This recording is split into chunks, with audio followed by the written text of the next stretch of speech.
Thank you very much. You've done a fantastic job. Even the microphone works well. That's good. Wow. Well, I'd like to just thank everybody for the incredible job they've done. I love the state. As you know, Ron and I have had a really great relationship for a long time. We had a little off period for a couple of days, but it didn't last long. It didn't last long, and a lot of respect for each other. And it's a great honor to be deep in Florida, the Florida Everglades, to open America's newest migrant detention center. It's incredibly built, and you're seeing that yourself. That's why I said, let the press join us on our walk so they can see what's happening. It's known as Alligator Alcatraz, which is very appropriate because I looked outside and that's not a place I want to go hiking anytime soon. But very soon this facility will house some of the most menacing migrants, some of the most vicious people on the planet. We're surrounded by miles of treacherous swampland, and the only way out is really deportation. And a lot of these people are self-deporting back to their country where they came from. Quite a few. We're amazed at actually the number.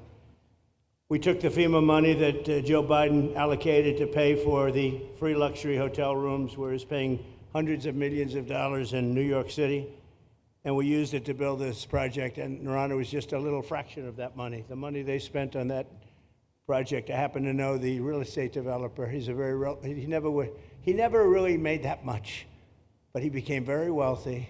With luxury, he didn't do well. With people that are not exactly luxury, he's made a fortune. I want to thank Florida Governor Ron DeSantis and Secretary of Homeland Security Kristi Noem, and Florida Attorney General James Uthmeyer. Where is James? Where is he? You do a very good job. I hear good things. I hear good things about you from Ron too. No, you really do. He's even a good-looking guy. That guy's got a future, huh?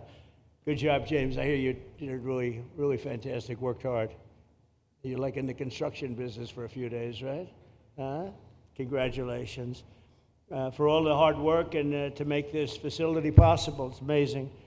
Thanks as well to Florida Agricultural Commissioner Wilton Simpson. Where is Wilton? Where are you, Will? Hi, Wilton. Been a long time. Thank you. Congressman Byron Donalds. Where's Byron? Hi, Byron. How are you? Good. Florida Speaker of the House, Daniel Perez. Daniel? Daniel, thank you, Daniel. Why, you didn't want to sit up here with us, Daniel? Executive Director of the Florida Division of Emergency Management, Kevin Guthrie. Hi, Kevin. Good job. Acting Director of ICE, Todd Lyons. Todd, great job. And Senator Joe Gruters. He is a great guy. Where is Joe? We love Joe. Thank you, Mr. President. Thank you very much. Welcome home. Thank you. Thank you, Joe. Joe is great. With the help of those incredible Border Patrol agents, we now have the lowest level of daily border crossings ever recorded. As you know, last month, the month of May, just got released 2 days ago, the number of illegal aliens into the United States was zero. Zero. Even I find that hard to believe. Somebody must have gotten in, I think. I don't know, but they say zero. And the people that count them are radical left Democrats. So when a radical left Democrat tells me it's zero, I believe him. But there's still much work to do. In the 4 years before I took office, Joe Biden allowed 21 million people, that's a minimum, I think it was much higher than that, illegal aliens to invade our country. He invaded our country just like a military would invade. It's tougher because they don't wear uniforms. You don't know who they are. More than the populations of New York City, Los Angeles, Chicago, Houston, Phoenix, and Philadelphia combined. That's what came into our country from prisons, from mental institutions, from street gangs, drug dealers. It's disgusting. This enormous country-destroying invasion has swamped communities nationwide with massive crime, crippling costs, and burdens far beyond what any nation could withstand. No nation could withstand what we did, and we're in the process of doing it, but we have some great people doing it now, and you see them up here with me, but it's, I'd call it like an unforced era. It's sort of like men and women sports. It's sort of like transgender for everybody. How could they have done this to our country? And we're never going to forget it. Last year, 15% of all the hotel rooms in New York City were used to house illegal aliens at costs that they never got for luxury. They never got this much for luxury people coming in from the wealthiest places on earth. They made more money with the illegal immigrants, with many rooms costing more than $300 a night, 6 times the rent of a typical American family. In Denver, Colorado, the city was forced to cut $10 million from its police and fire department budget as part of a $90 million plan to house illegal aliens. And it's a population that's growing and growing and destroying Denver and growing. And again, it's destroying Denver. And it's destroying many other cities, too. Likewise, one of the city's largest hospital system is drowning in unpaid medical bills, unpaid in the billions, after their emergency rooms were flooded with tens of thousands of illegals, leading to the closure of critical services. And these are really critical services. They can't even keep them open for American patients. The American patients were treated worse than any illegal immigrant. In Los Angeles, 1 in every 4 students in the public school system is from a household headed by an illegal, and most of them don't speak English, so they're in a school system, and they don't have interpreters, they don't have anything, they don't speak English. What a mess, what a mess. Unforced error, all these people allowed to come in. The United States is now spending $78 billion a year on translation.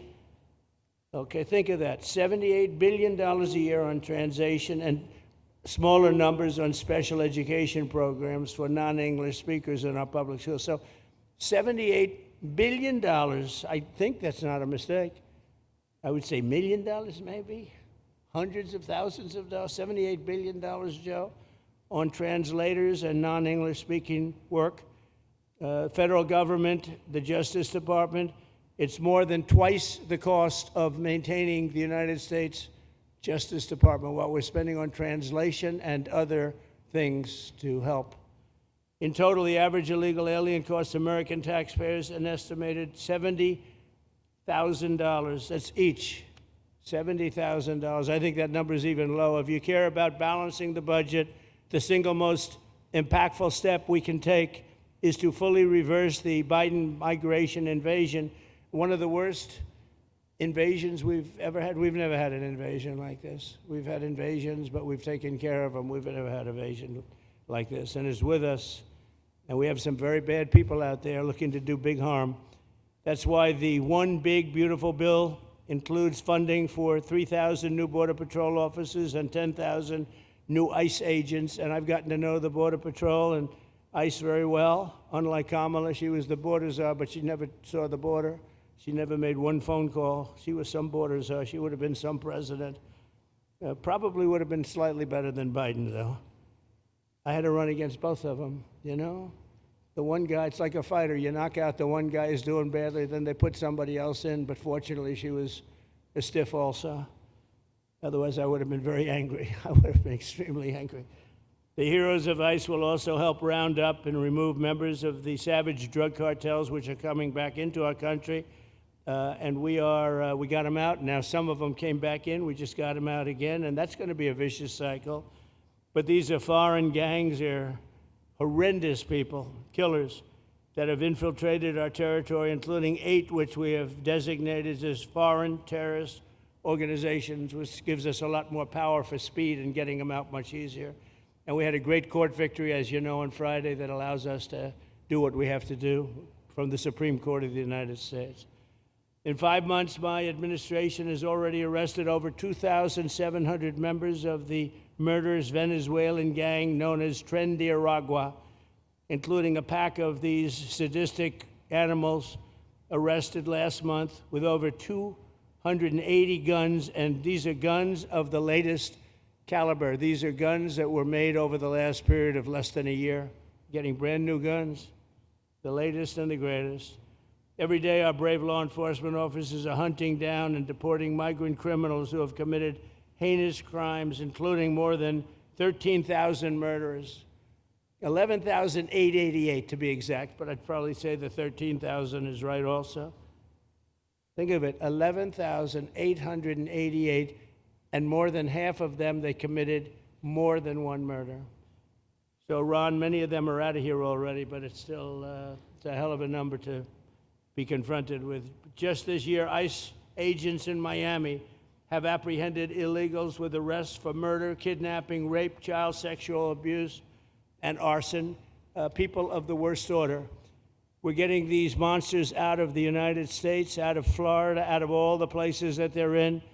And on January 20th, I signed an executive order empowering governors and state police to be deputized to enforce federal immigration laws. And Ron's already taken advantage of it. It's a tremendous advantage for the states. Most of them are doing it.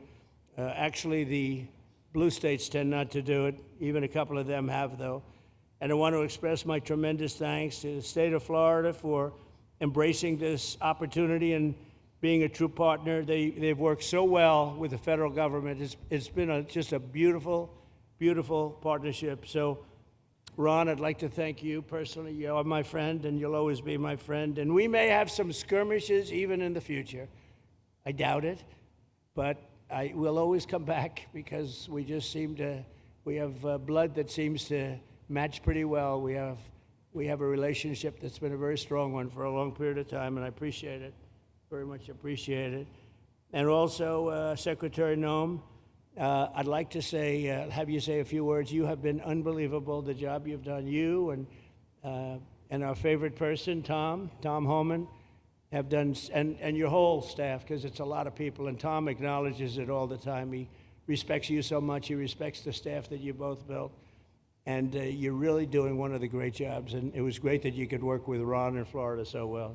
Built such a great facility. So please say a few words. Thank you very much. I don't know if this will work. Well, thank you, Mr. President.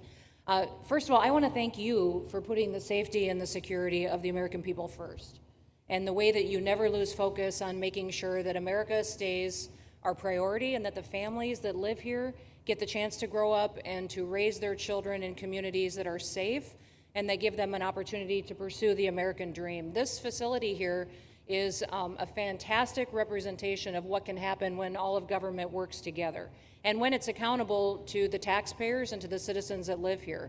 The president signed an executive order that allowed us to build partnerships with states and with local law enforcement officers, which is exactly how things should function in this country. More power, more authority given to people locally so that they can take control of their own destiny. And so we have already been working under the 287G program to deputize law enforcement officers, whether they be state highway patrol, local sheriff's departments in all of our states, and allow them to go out with our ICE officers, our border patrol officers, and make sure that we're getting the worst of the worst off of the streets.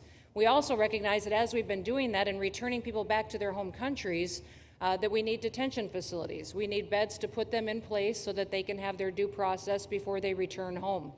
And this facility is exactly what I want every single governor in this country to consider doing with us. What happened to start this conversation was that a young man named Jimmy Percival in my office, my general counsel, who came from Florida and used to work here, called up the Attorney General and the governor and said, hey, what do you think about partnering with us on a detention facility that we could put in place that would allow us to bring individuals there? There's an airstrip close by. You guys volunteered the assets that you have and the connections that you have and worked with Kevin extensively so that we could come here, have their due process given, and return them home to their countries. And in 8 days, this facility has been stood up. And I want everybody to recognize that detention facilities that ICE adheres to is a higher standard than is required at state levels, at local Department of Corrections facilities, sheriff's offices. This is a state-of-the-art facility, air-conditioned, isolated, though, for security purposes, which is very helpful. And I appreciate so many people being willing to work together to make a project like this happen. Right here on this location, we'll have about 3,000 beds. Other location will have another 2,000 beds that will allow us to bring individuals across the country that we are bringing in and incarcerating for violating our laws and immediately get them out of the country as soon as we possibly can. It's exactly what we need to be perpetuating in other states. And what I would say is, I want all of you to notice these flyers that we've got, is that everybody who sees these flyers or anybody who sees these news clips should know you can still go home on your own. You can self-deport. If you go on the CBP Home app and go home now, you will get the chance to come back to the United States legally. You will get the chance to come back and do it the right way. If you don't, you may end up here. And you may end up here and being processed, deported out of this country, and never get the chance to come back. That is the consequences of breaking the law in the United States of America. Listen, our job is to uphold the law. This is a country of laws. We have a border now, and because we have a president that cares and recognizes that we need to be a nation of borders and a nation that upholds the law. If you break the law, there's consequences. We will deport you, and you will never get to be a United States citizen. You'll never even get to come back here and work and to pursue the American dream. But if you decide you want to go home now, go home, and we'll help facilitate it. We'll buy your plane ticket. We'll get you there. In fact, I just got back from Panama, Costa Rica, Guatemala, Honduras. Those countries are excited to get their citizens home. They're setting up programs to loan them money to buy houses when they get there, help them with food assistance, get their children educated, scholarships. They want their citizens that are living here in the United States illegally to come home and to be a part of their economy and help their countries grow. So this is a win-win for everyone, and I just want to end, Mr. President, by thanking our law enforcement officers, by thanking our ICE officers and our Border Patrol officers for what they do every day. They are out on the streets, and violence against them has increased over 500% since Trump has gone back into the White House, because he's upholding the law and because a bunch of liberals, socialists, and Marxists are out there lying about what President Trump is doing. President Trump is upholding freedom by what he is doing. The freedom to live safely in this country and to do things legally and to have justice. And because those liberals, and I'm calling out you, CNN, I'm calling you out because you lie every single day about what these operations are. We are going after murderers and rapists and traffickers and drug dealers and getting them off the streets and getting them out of this country because Joe Biden let the worst of the worst come in here. The other day I was talking to some marshals that have been partnering with ICE. They said that they had detained a cannibal and put him on a plane to take him home, and while they had him in his seat, he started to eat himself, and they had to get him off and get him medical attention. These are the kind of deranged individuals that are on our streets in America that we're trying to target and get out of our country because they are so deranged they don't belong here. And they shouldn't be walking the streets with our children. And they shouldn't be living in the communities with our families who just want to grow up, go to job, raise their children to grow up and get a job and to live the American dream. So thank you to all of our law enforcement officers, those in our military that have been helping, our National Guard. Thank you to Governor DeSantis for stepping up and being an example to other governors. I hope my phone rings off the hook from governors calling and saying, how can we do what Florida just did? How can we do exactly what they did? Because we need this big, beautiful bill. We absolutely have to have this big, beautiful bill that has the funding so that we can continue this operation and we can get those bad criminals off of our streets and have the officers to do it so that when they go out on an operation, somebody's got their back. Somebody's got their back, they can do it safely, and they can go home to their families at night too. So this bill needs to pass through Congress so we have the resources at the Department of Homeland Security to make sure that our homeland truly is secure. And Mr. President, thank you for Stephen Miller. I just want to thank you for him. This guy calls me night and day and tells me all of his wise advice and wisdom, but he's a rock star because he loves this country and he's passionate about making sure that nobody is prioritized over an American citizen. We love everybody. We do. We love everybody. Not everybody. But, well, a lot of people. But Not we shouldn't be putting people illegally above citizens. We should be making sure that we do things right, and that's what America has always stood for, and we're an example to the rest of the world because we do it right. So, Mr. President, you surround yourself with great people, and I think that's because everybody wants to work for the greatest president that the United States has ever had, and that's President Donald J. Trump. Thank you very sir. much, Kristi. That's Thank so you for nice. your. Thank you. Thank you very much. And I have to say that, you know, when Kristi's name was put before me by Tom Homan, by the way, because I wanted him for the border, and somehow I thought that was going to be good in that sort. But he didn't want the upper job, and I said, who do you recommend? Kristi Noem. I said, oh, are you kidding? She's great, but she's such a fine, elegant person. He said, "Sir, she's tough as hell." I said, "Are you sure? You are tough as hell, I tell you, and you do it in a very nice way, but you are, if you ever saw her ride a horse, she rides a horse like she should be in the rodeo. She's like an unbelievable horse person, and you've done a fantastic job, and Steve Miller would even agree to that, and he likes nobody, by the way. I don't think he likes anybody. And another one we like is Ron. And Ron, would you say a few words, please? Sure.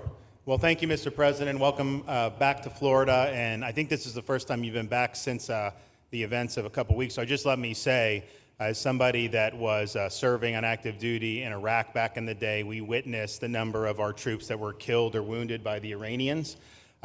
We know that they're a militant Islamic regime that was hell-bent on getting nuclear weapons, and under Joe Biden, they were about to get nuclear weapons. And because of your strong actions, those dreams and those ambitions have been reduced to rubble. And I thank you. I know a lot of veterans thank you, and people in Florida really thank you for stepping up and really making a strong, tough, but strong decision. I think we're much safer as a result of that. Now, on the immigration, I think President Trump's election represented the chance for us to finally solve this illegal immigration and border problem once and for all. I knew he was going to do the border, although he did it very quickly and very thoroughly. I think that no one can say that that's been anything but a spectacular success. But then we have the issue of Biden let in how many millions of people? And you had millions that had been in over decades previous to that. You can't have a country if you don't have respect for the rule of law. You can't have a country if foreigners get to decide who comes in. No, we, the American people, make that decision, who's allowed or not allowed to come into our country. We've seen Europe be overrun by open borders, so we're not going to let that happen here. So when President got elected, I knew that the states had an important role to play in facilitating this really, really historic mission. We're the only state in America, Florida, that requires full cooperation with ICE from all state and local law enforcement entities. And what is the net result of that? We have these agreements for these 287G task force with sheriff's departments, police departments, state agencies, and it's really instrumental in rounding up a lot of really bad people who shouldn't be here. If you look at the number of those full-blown 287G agreements that have been executed around the country, the state of Florida counts for 60% of those. If you look at the number of immigration arrests of illegal aliens on any given day, the arrests happening in Florida constitute between 15 and 20%. Nationwide. So we're all in on this because we understand how important it is to our citizens. It crowds schools, it crowds medical, it crowds housing. Yes, you have illegal alien crime as well, and people want the problem solved. And the only way we're going to solve it is if states like Florida step up and help the president, help Secretary Noem get the job done. Now, this facility here was really in response to us working with DHS and ICE from the time the president got sworn in. And the number one thing they kept coming back to was, you know, Biden decimated the agency. I mean, let's just be clear. You could have illegals in Florida. Biden would just release them. Even when they had notices or they had orders to be removed, Biden wouldn't send them back. So their interior enforcement collapsed under Biden. So they're building it back up. But they're like, we need detention space in order to be able to bring about more deportations. And so what we have here can hold 3,000 now. We have 2,000 facility up at Camp Blanding that we're going to be open, which is our National Guard site. But think about what you have here. They come here, say they already or been ordered to be deported. You drive them 2,000 feet to the runway, and then they're gone. It's a one-stop shop. And this airport that's been here for a long time is the perfectly secure location. It's going to make a big difference. And let me just thank everyone who was involved. We got the call from DHS a little bit more than a week ago, and here we are 8 days later with this facility open, and as soon as Air Force One departs, it'll be swept, and it'll be open for business to be able to do. But our goal here is to process them and be able to effectuate their return to their home country. This is the opposite of what they were doing in New York by just putting them up in a hotel and then just letting them stay there indefinitely. No, we want to be able to send back. And when you walk into the processing, the president and I, Secretary Noem, Kevin Guthrie, walk through that initial intake, the first thing you see is information on how to go home on your own. Why would you want to come through Alligator Alcatraz if you can just go home on your own? I think a lot of people are going to make that decision. So you're going to have a lot of deportations that are going to be done by the administration, but I think you're going to have a lot of voluntary as well. So this is a force multiplier for the president's efforts. I would just say and echo what Secretary Noem says. There is no reason why other states can't be doing it. And I know Louisiana, Texas, a couple of them, but we've got if only the red states did this, they would be able to expand their capacity by tens of thousands, maybe 50, 100,000 on a given day. That's how you really start to make a difference. And so we're proud to be able to partner with the Trump administration on that. Mr. President, thanks for coming down. I think you highlighting this is going to move the needle in a big way throughout the country, and I think it's going to help all of us achieve the really big results that I think our voters want to see. Thank you, Ron. Great job. Thank you. Thanks, Ron. Thank you, Mr. President, for the opportunity. My name is Kevin Guthrie. I'm the Executive Director of the Florida Division of Emergency Management. And I'd also like to thank President Trump and the Department of Homeland Security Secretary Noem for joining us here today and for their continued support. I want to thank first by thanking the man to my right, and that's Governor Ron DeSantis, whose bold leadership and swift action made this project possible. Make no mistake, this facility would not be standing here without the President, the Secretary, and the Governor's vision and determination to uphold the rule of law. Florida is and will always be a law and order state. Even before the President took office, the Governor made it clear that illegal immigration would not be tolerated in the state of Florida. When the President and the Secretary asked Florida to help, the Governor empowered our state and private partners to work collaboratively and deliver real results on a rapid timeline. The Florida Division of Emergency Management is best known for leading the nation in hurricane response and other natural disasters.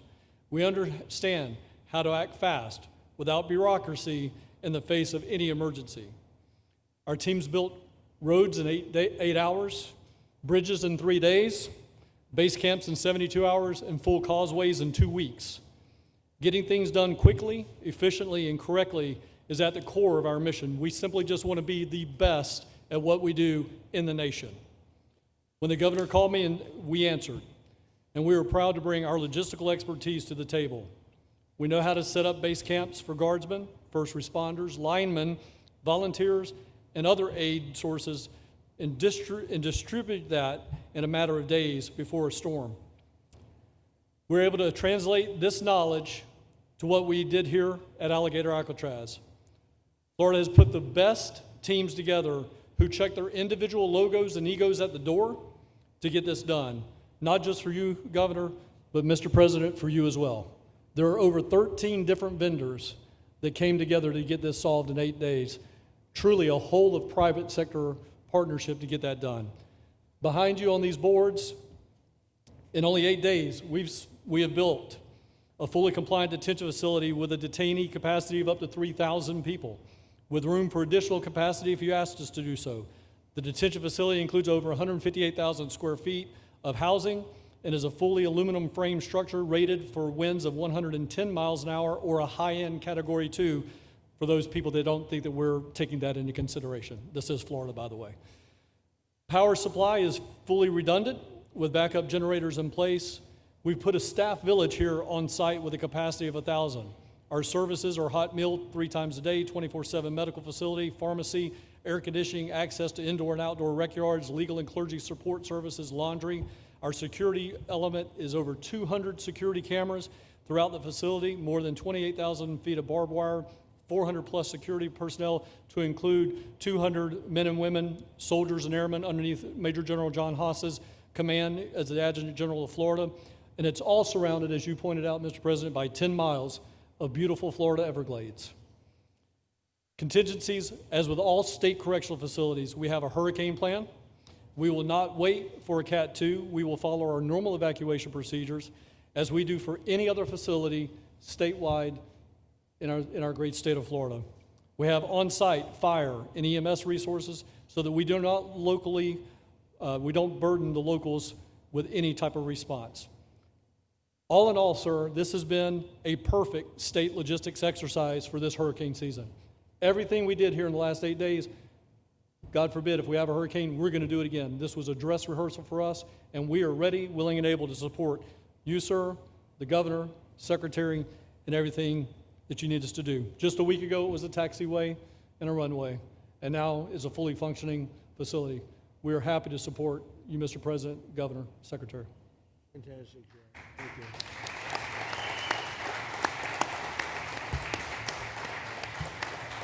Byron, please.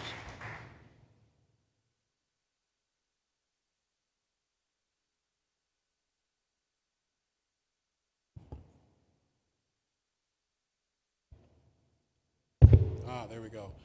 First of all, Mr. President, we all have to thank you for your leadership and for the mandate that the American people gave you to finally secure our borders and to deport criminal illegal aliens and longstanding illegal aliens out of the United States.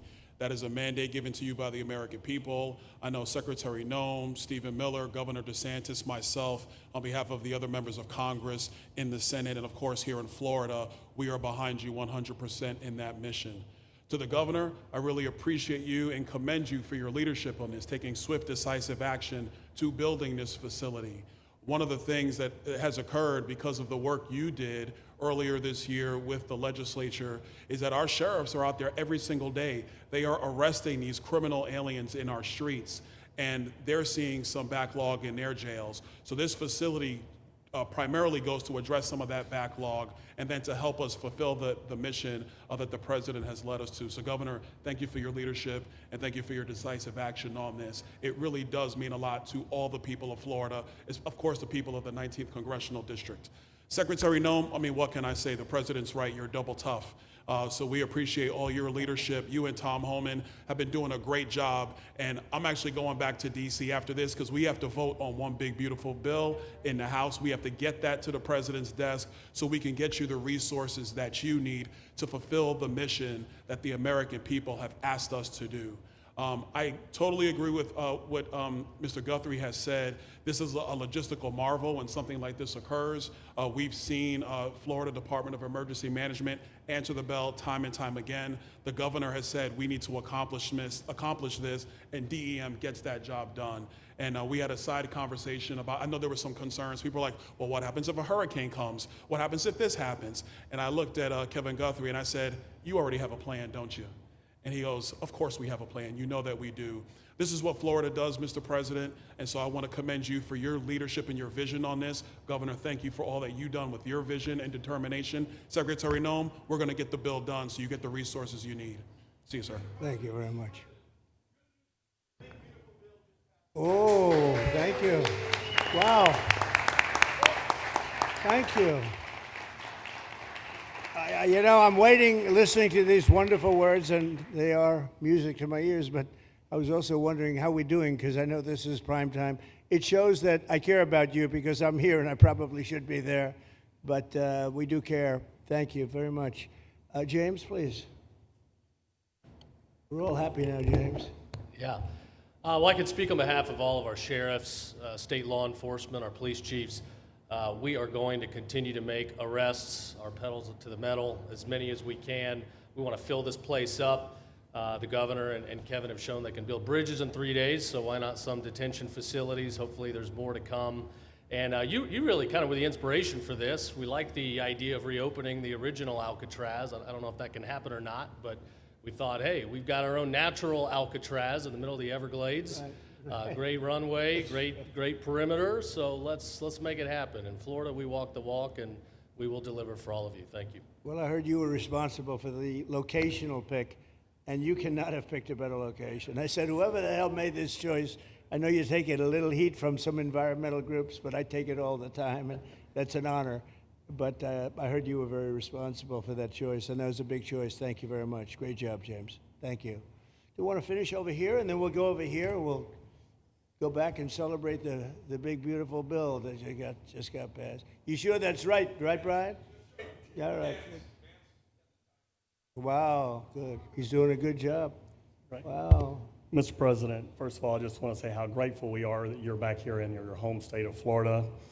You've been doing an amazing job, not only at our border, but around the world, keeping this country safe and Americans. We are grateful for your leadership. God had a plan for us, and it was Donald Trump. So thank you for that. As a member of the Immigration Board and as the Commissioner of Agriculture of this state, I've been happy to help lead with the governor and the rest of the cabinet on this issue. We're very proud Secretary Noem's here today and others to represent not only the United States in our efforts to make this commitment to keep our citizens safe, but we're going to continue in Florida to remove the barriers to have your vision come true of a safe United States. We're going to get these illegals, the illegal criminals out of this state, and we really appreciate you and your leadership in this effort. So thank you for being here Thank you today. very much. You're doing a great job, too. Thank you. Thank you, Mr. President. Joe Gruters, State Senator. I'm a member of your Homeland Security Advisory Council, your Vice Chairman. Thank you for that appointment. And thank you for coming back to Florida and everything that you do. Every single day you are delivering on the promises that you promised to us at all of the events you've done throughout the years, but specifically this last campaign. You deserve all the credit for everything, and you are surrounding yourself with incredible people like Secretary Noem, Stephen Miller. And just like your big, beautiful bill here in Florida, there was a lot of commotion about our immigration bill. And we had 3 B's in that: beds, badges, and bad guys. And this goes right along with our beds and the resources. And I give the governor, Ron DeSantis, a lot of credit for stepping up and making sure that we all work together, because at the end of the day, even if sometimes there are skirmishes, as a result of the back and forth, we ended up with a better bill, and we all win. And what we're doing here in Florida hopefully will happen all across the country. You've done, your leadership is amazing. Keep up the great work, and just know that Florida loves President Donald J. Trump. Thank you very much, Joe. Appreciate it for a long time. Appreciate it. By the way, Ochopee is something that we did together also, and that was a lot of money spent. I hope it was well spent. I know we did a Rolls-Royce job, but it's a lot of money that we spent out there together. And how is it going? You can delegate that to us, because we move faster than the Army Corps. Good. So we will finish that reservoir. Good. If you delegate it to us, I'll get it done and much quicker. Oh, I would do that. Yeah. I'll tell you, let me ask myself permission. Permission granted. Go ahead, get the thing, get it complete. You want to do All right, that? we're gonna go talk Go to the ahead, do Army it. Corps Yeah. then after this. Good. You can move faster, actually. Please. I think it, oh. No, sir, just first on behalf of the men and women of ICE, we just want to thank you for allowing us to do our job again. You know, your vision and under Secretary Noem's leadership, this is what the American people want. And I hope that you see great results of what we're doing out there every day, getting the worst of the worst out of our communities. Because of you and Secretary Noem, I have the privilege to lead one of the most premier and the finest law enforcement agencies that we do have in the United States. And the men and women of HSI and ERO Miami do incredible work like you highlighted. And with the governor in the state of Florida, the partnership in Florida has been amazing. The 287G program is only going to help us to identify all those known gotaways and get the worst of the worst out of the neighborhoods. And through our Homeland Security Task Force, we are going to make America safe again. So thank you very much to both you and the Secretary. Thank you, Todd. Great job. Really great job you're doing. Thank you. Please. Good morning, Mr. President. Hi. Thank you so much for coming. Again, as Garrett Ripp, I'm the Field Office Director for ICRO here for the Miami Field Office. Incredible collaborative work we've been doing together, working with the state, working with our local partners. And again, just the 287G is going to open up that aperture and allow us to get those bad hombres off the street and get them into this facility. And we're looking forward to it. And again, just appreciate all your support. Thank you. Always thank you. You've always been so great. Thank you very much. Please. Good afternoon, Mr. President. On behalf of Air Marine Operations, my name is Andres Blanco. I'm the Executive Director for Southeast Region. AMO continues to execute and support your executive orders. Air Marine Operations brings a unique capability both in the air and the maritime domains. And in partnership with our Border Patrol, OFO officers, and ERO, we continue to conduct effective operations both interior, along the border, and along the maritime approaches. Thank you very much. Good job. Good afternoon, Mr. President. Jose Figueroa. I am the Acting Special Agent in charge for Homeland Security Investigations here in South Florida, and our office covers from Key West to Fort Pierce. Tremendous collaboration here with the state and our federal partners. HSI is conducting criminal investigations into TDA, MS-13s that are involved in human smuggling, sex trafficking of minors, and we will continue that effort with your support. Governor DeSantis, thank you very much for this facility. Looking forward to continue the great work. Thank you. Thank you very much. Steve, would you like to say something? Our star. Thank you, Mr. President.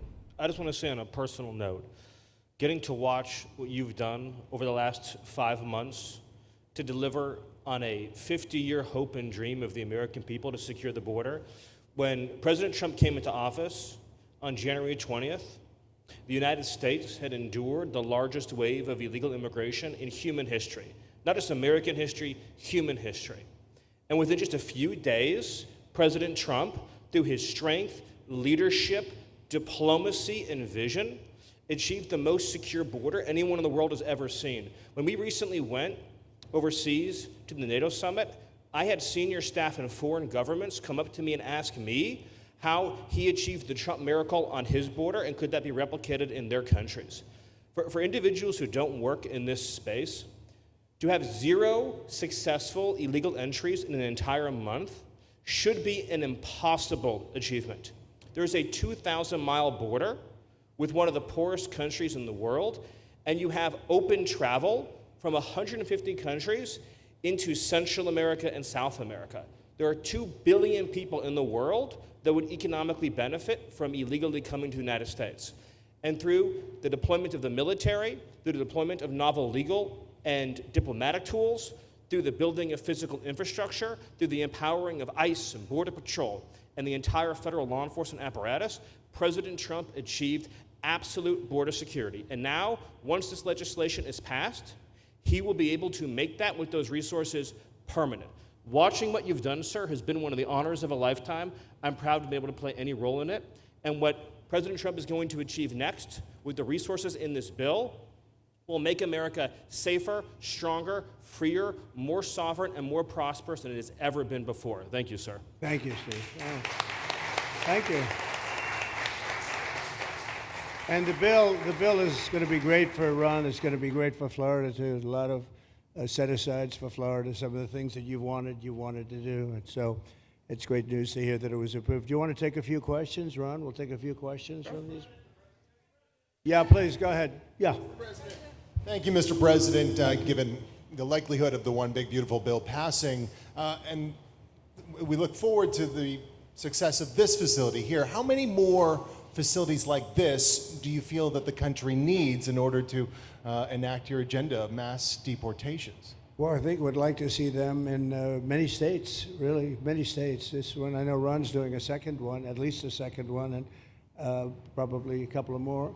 And, you know, at some point, they might morph into a system where you're going to keep it for a long time. You know, it's not that far away from jails that take years to build, and money is spent and wasted. And, you know, like the railway that they have in California that costs like 40 times more than it was supposed to cost. The same things happens with prisons. You look at this in a short period of time, Ron, James, and some of the people that really worked on it along with our people, they did this in less than a week. And you look at it, it's incredible. The incredible thing is picking the site, because the site was one of the most natural sites. It might be as good as the real Alcatraz site. You know, it could be. Well, that's a spooky one too, isn't it? Huh? That's a tough site. But so I think it could last as long as they want to have it. I mean, you may morph this into, you know, your prison system, frankly, which I know you always need, unfortunately. I'd like to say, you know, a little controversial, but I couldn't care less. We have a lot of bad criminals that came into this country, and they came in stupidly. It was an unforced error. It was an incompetent president that allowed it to happen. It was an auto pen maybe that allowed it to happen, and it did happen. But we also have a lot of bad people that have been here for a long time, people that whack people over the head with a baseball bat from behind when they're not looking and kill them, people that knife you when you're walking down the street. They're not new to our country. They're old to our country. Many of them were born in our country. I think we ought to get them the hell out of here, too. You want to know the truth. So maybe that'll be the next job that we'll work on together. But I think getting them out, you know, we forget about them. We had some bad accidents in New York. And they're not accidents. They were done very much on purpose. People being pushed into a subway just before it arrives, going 40 miles an hour. and they're 10 feet away from where the thing is. You get pushed right into the face of the subway train, get whacked and killed. And these are sick people. I'd like to get them out of here too. Yeah, please, go ahead. White shirt, glasses. Julio Rosas, Blaze Media, sir. A couple months ago, I ran into former DHS Secretary Mayorkas, and I asked him a couple questions about his disastrous handling of the border.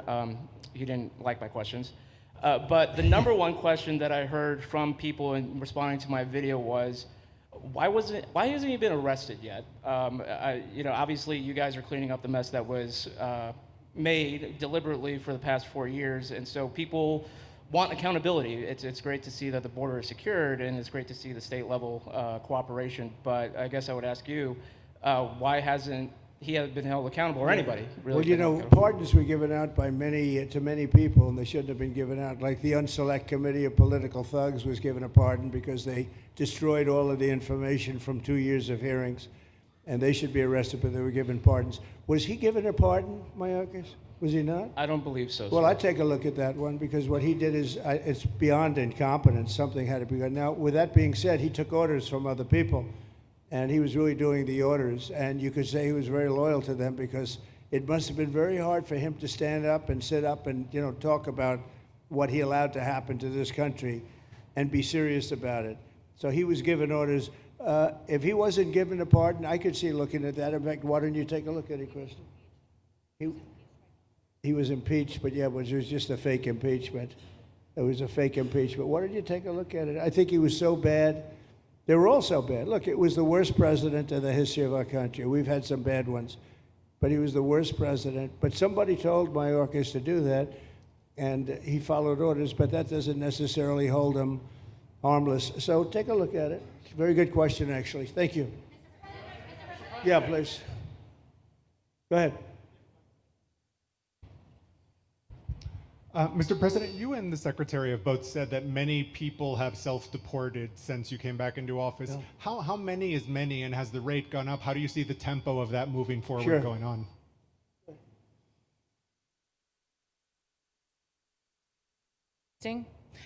We have had several 100,000, but also we have many that have self-deported, not even using the CBP Home app.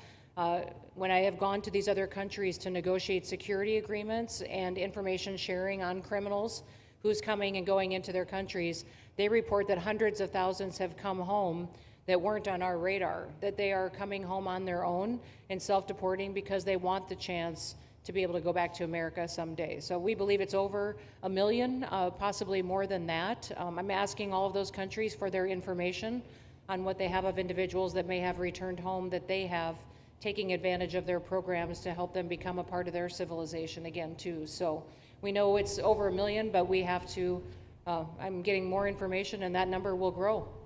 If they don't leave, they never get the chance to come back. If we have to take them out, and we will, they'll go out, but they never get a chance to come back. The other way, we actually make it a little bit easier for them to come back. Okay? Thank you. Good question. Thank you. The bill is now passed in the Senate, but we are already hearing from some Republicans in the House who say they cannot get on board with the changes that were made to the bill in the Senate. What is your message to those holdouts? Well, I just heard that about the Senate, and the bill just passed, and it tells you there's something for everyone. I mean, it's a great bill. There is something for everyone, and I think it's going to go very nicely in the House. Actually, I think it will be easier in the House than it was in the Senate.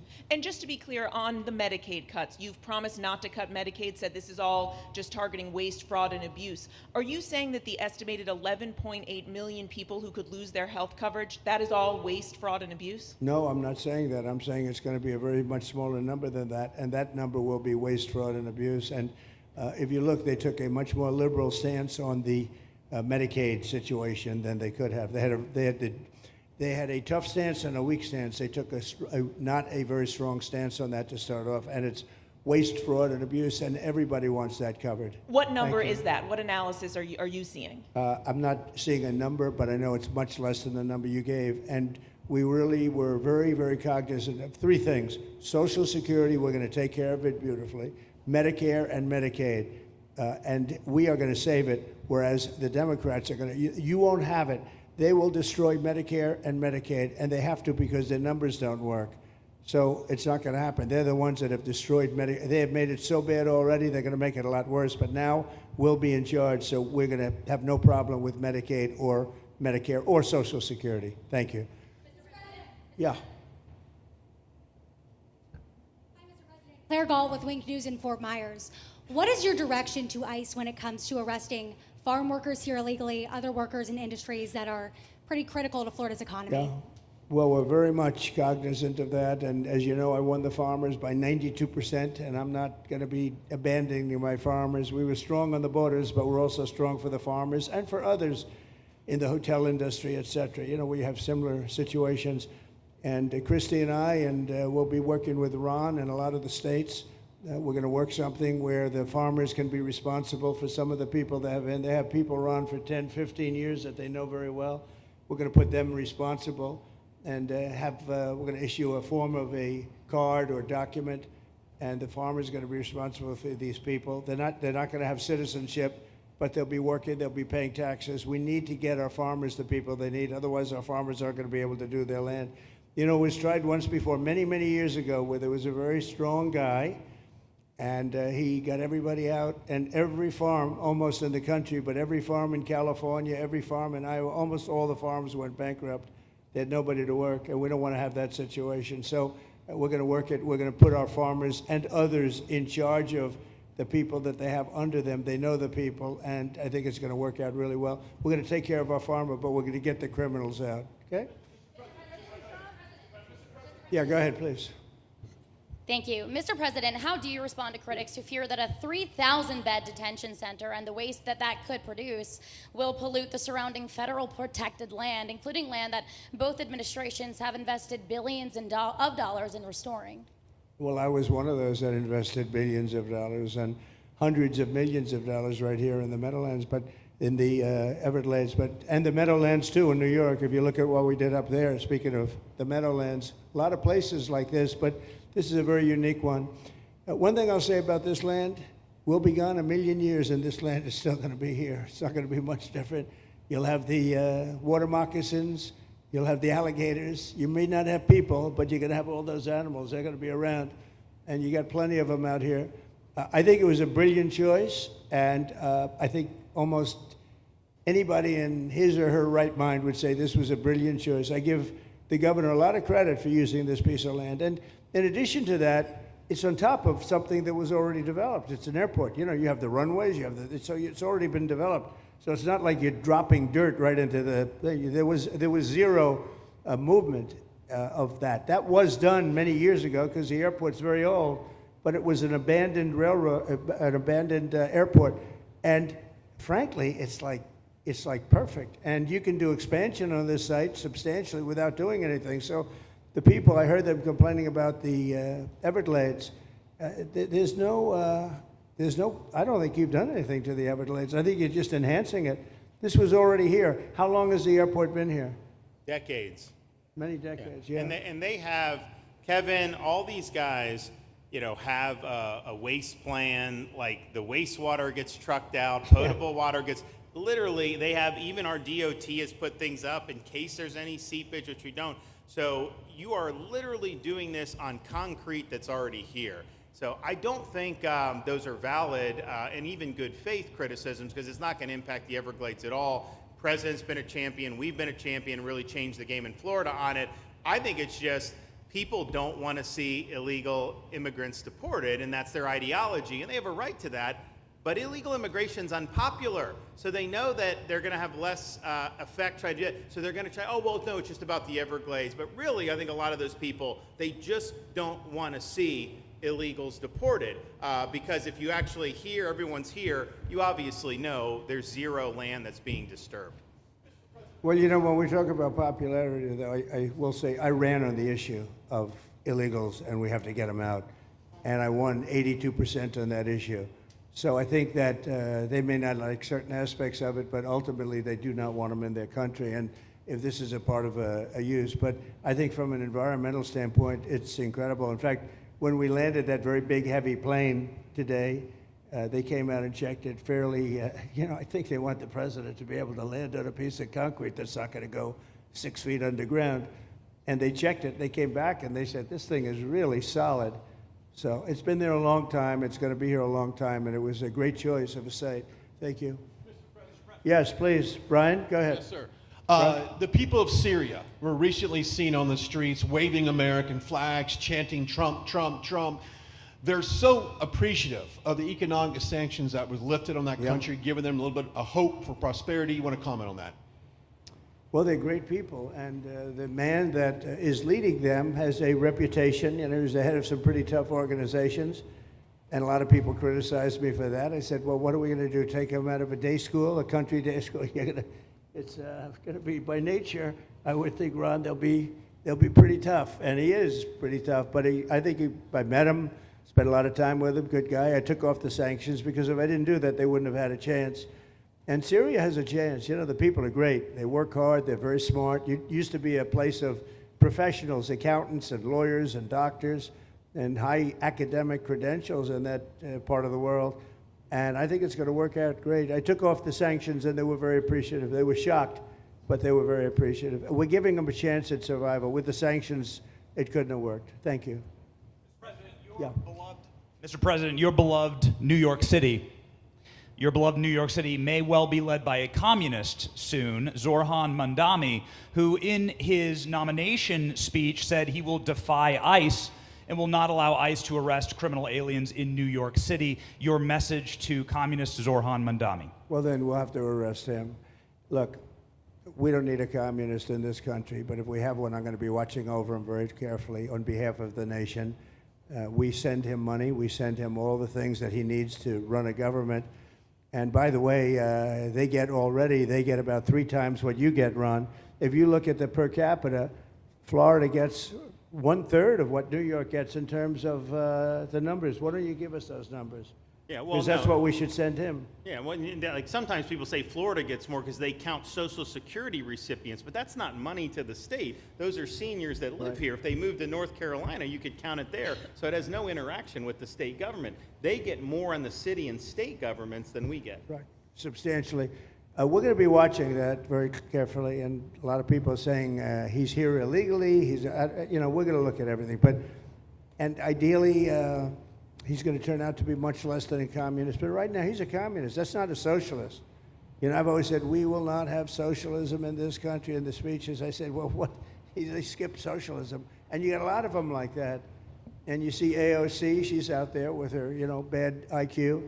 She's out there ranting and raving about how wonderful he is. And look, so far he's winning. He still has a race to win, but so far he's winning, and he has an advantage as a Democrat in New York City. I was there a long time ago, and it was a long time since a Republican won the city, but you would think that a Republican would be able to win. Or you have a good independent running, Mayor Adams, who's a very good person.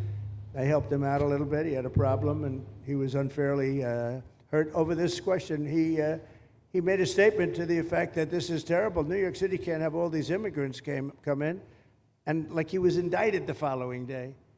And I said, that was a phony indictment, and it was a phony indictment. That was a Biden indictment.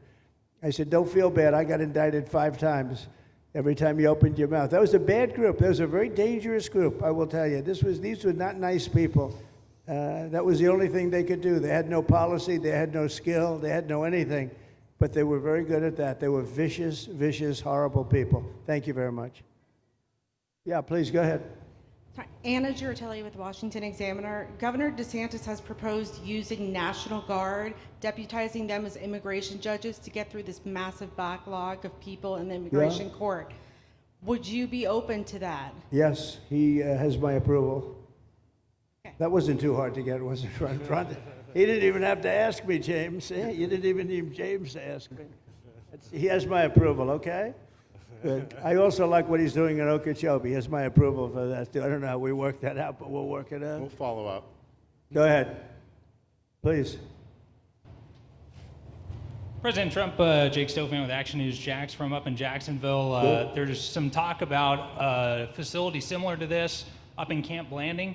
Has that been approved by DHS? If not, what's the timeline? When could we see ground break on that? Well, I'll ask Ron or James to talk about it. Do you want to mention it, James? The overarching plan, I think the secretary has said she supports the whole plan, so you guys are going to keep going. Yeah. So, Mr. President, just specifically, the response for proposals is out for that today. It closes, I can't even remember what day of the week it is, but it closes on Wednesday at 5 o'clock. Then we will do notice to proceed. So I would say right after our wonderful Independence Day, we will be starting construction there at that facility. You're going to have another big runway there, too. That's great. Wow. Well, I love these runways. It's very convenient, I must say. Having a runway is a nice thing. Today, you don't get runways approved. I will tell you, it's tough to get a runway. Although in the age of Trump, you get them approved fast. We're approving massive electrical bins, what they call them bins, but big electrical facilities for all of the factories and the AI that's coming in. They're going to build their own electric. They're going to be really. They're going to be made into electrical providers. They're going to have a lot left over. They'll put it into the grid. I think, they're going to end up doing so much. They'll put it into the grid. Won't even cost anything from their standpoint. So we have a lot of that happening. We get approvals fast. But I was just saying, runways are hard to get, but we'll get them now. But in the past, I would say over the past 30, 40 years, when you can get a runway, that was considered gold. Okay, please, go ahead. Go ahead. Sure.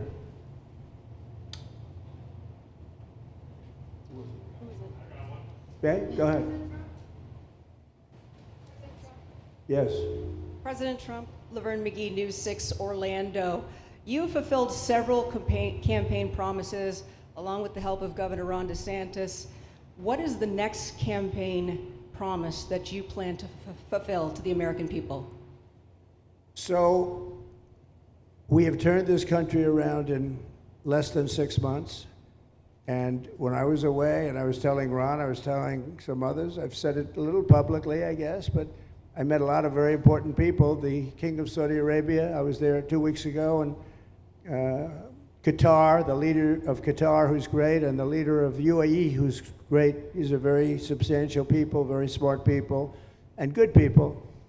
And all three of them said essentially the same thing, along with many other people, because I just left NATO. NATO's we took it up to 5%. Nobody can believe that one, Ron. That would be hard, but nobody believes that. What happened in NATO, over $1 trillion a year from like nothing. It was an honor. But every leader said that a year ago, this country was dead. They had no confidence in the United. They really felt it was a dead country, and it was some bad things were going to happen. But they used the term, it was a dead country, and now they said you have the hottest country anywhere in the world. We're the hottest country in the world right now. And we turned it around fast. I thought it would take longer than this. We turned it around fast. Some of it was psychology, and we had to know how good we were. But others was getting rid of rules, regulations, and all of the things that I got rid of already. I signed more executive orders than anybody in history, times like 3 or 4. And I got rid of just one. I got rid of the other night. You buy a house, they have a faucet in the house, Joe, and the faucet, the water doesn't come out. They have a restrictor. You can't, in areas where you have so much water, they don't know what to do with it. You have a shower head, the shower doesn't, you think it's not working. It is working. The water's dripping out. And that's no good for me. I like this hair I like that hair nice and wet. Takes you have to stand in the shower for 20 minutes before you get the soap out of your hair. And I put a thing in, and it sounds funny, but it's really not. It's horrible. And when you wash your hands, you turn on the faucet, no water comes out. You're washing, the water barely comes out. So this was done by crazy people. And I wrote it all off and got it approved in Congress so that they can't just change it, because I did it in my first term. Everyone was so happy.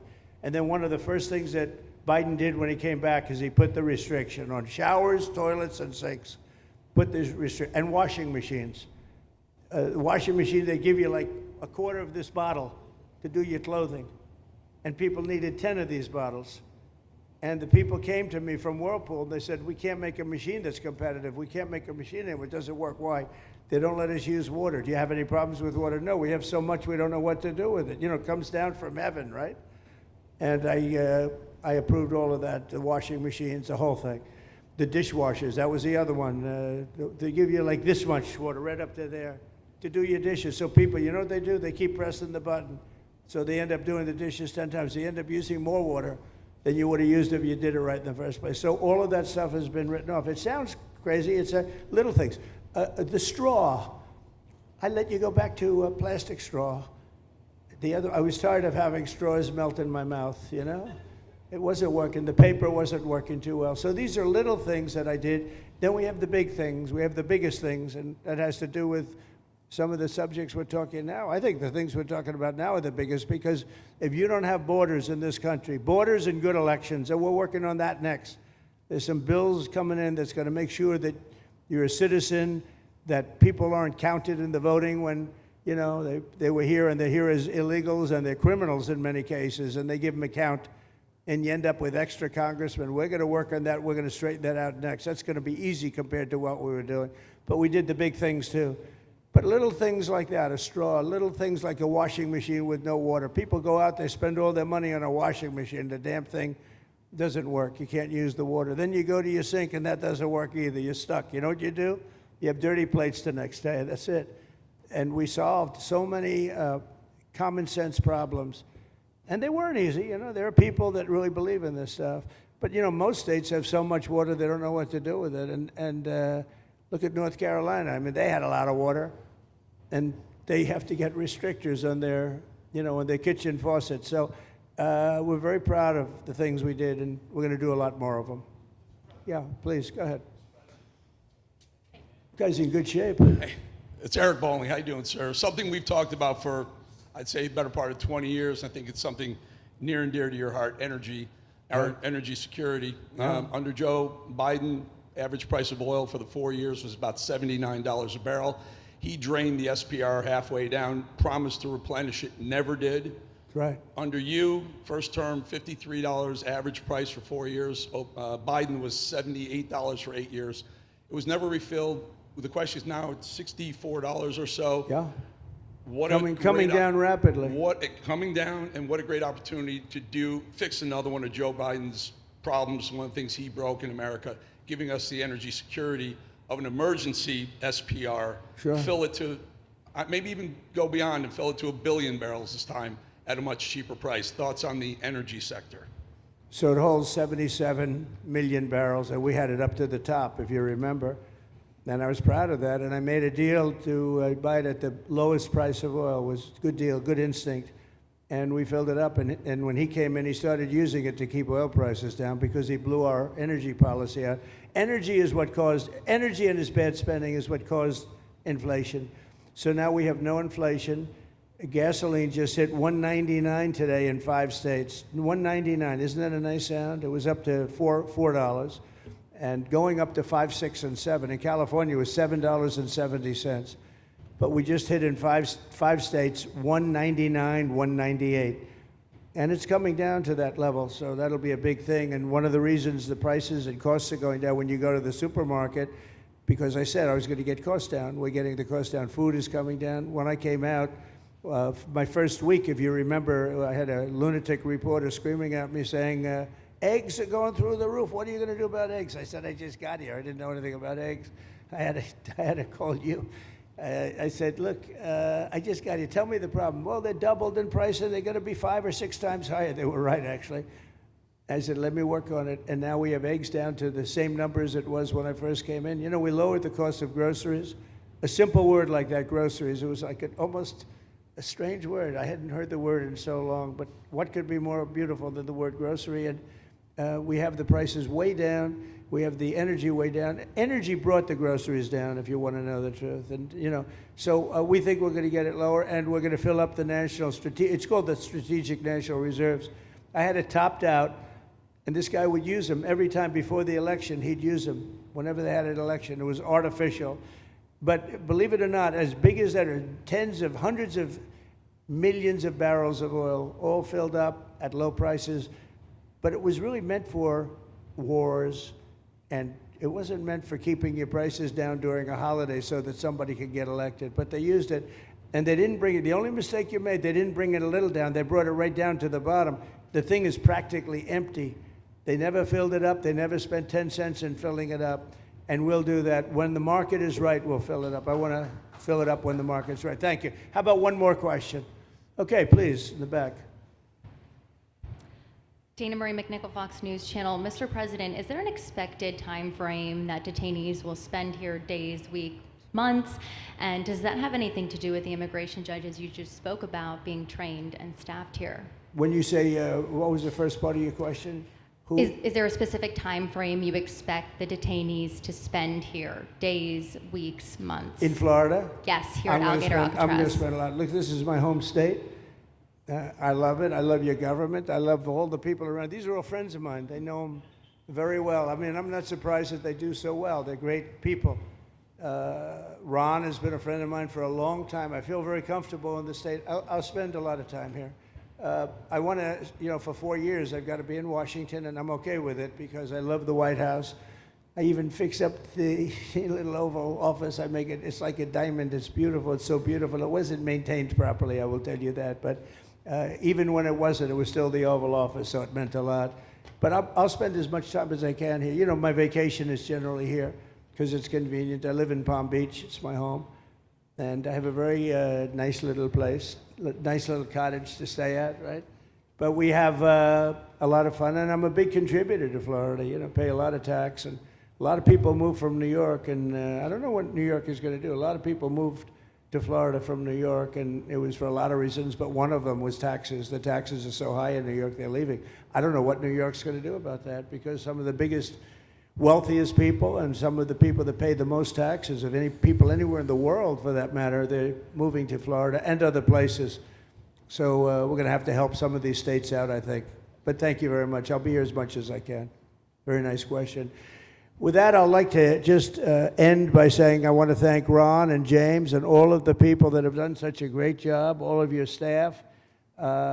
Really fantastic work. And it really started with site selection. You can do a great job, but if you have the wrong site in real estate, you have the wrong site, you're dead. And this was a great site selection, despite what you may read in the environmental press. Good job. And this was an honor for Kristi and myself and Steve and all of our people to be here. And I also appreciate the media. They've treated us very fairly. Over the last few weeks, I've been treated very nicely. And it's so unusual. I'm not used to it, but we've gotten great accolades. Brian, I want to thank you for calling out, because I was waiting here because I knew the vote was taking place and I'm answering questions, right? So I want to thank you very much and say hello to our friend. And I will see a lot of you. Thank you very much. We're going to make America great again. Thank you very much. Thank you. Thank you, brother.